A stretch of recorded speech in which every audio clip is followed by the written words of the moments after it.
What if after the nuclear war around world, the Earth would be uninhabitable for humans? Let's imagine how such a scenario could develop. The bombs fell, and within a few hours, all major cities of the world were turned into radioactive ashes.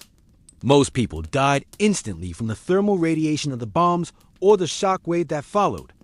Those who survived the first strike were exposed to lethal doses of radiation and died horrible, painful deaths. In the following weeks and months, the remaining humans faced starvation and dehydration as the nuclear winter began to envelop the planet. The crops and water reservoirs were all contaminated by radioactive fallout, making food and water undrinkable and killing all living creatures. The lucky ones who managed to survive the nuclear blast, exposure and starvation eventually succumbed to the cold, dying just trying to stay warm. Human civilization was completely wiped out. But what if life in some form still exists?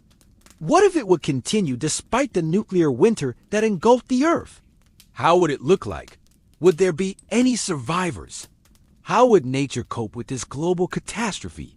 And most importantly, will there ever be another human civilization again? We can find answers to these questions in the depths of the ocean. There is a place where sunlight cannot reach, and where even now strange and unusual creatures live. It's always been assumed that if a nuclear war did happen, then humanity would hide in the depths of the oceans to escape the radiation. Indeed, it's much safer under the water than on land. But what if the nuclear bombs exploded over the ocean?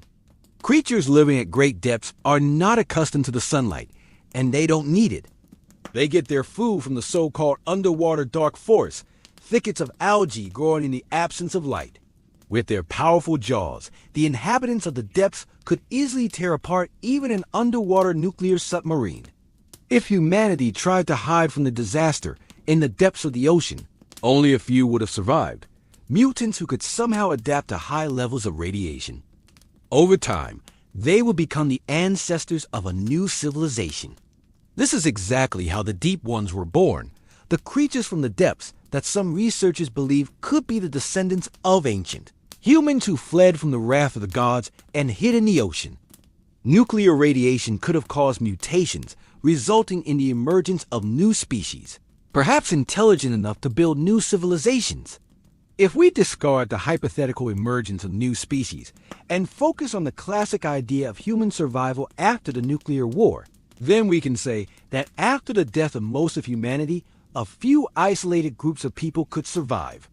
They would hide in bunkers built to protect against nuclear attacks. Some of them may have sufficient supplies of food and water to last for decades. However, sooner or later, the need to go outside would arise. After all, even in a bunker, people would not last forever. In this case, the survivors would have to adapt to the harsh conditions of the nuclear winter. They would wear protective clothing and gas masks. And their main task would be to restore the biosphere, help nature to recover from the nuclear strike. It will be extremely difficult since the radioactive contamination of the soil and water would persist for many years. The survivors would have to clear the territory, decontaminate the soil, and grow the first crops. They would have to wait several years until the radiation levels dropped sufficiently to remove the masks and enjoy the taste of fresh berries and fruits. The survivors could also use the technology left after the war, but most likely it will be limited to simple tools and vehicles. Building new cities would be possible only when the level of pollution drops significantly.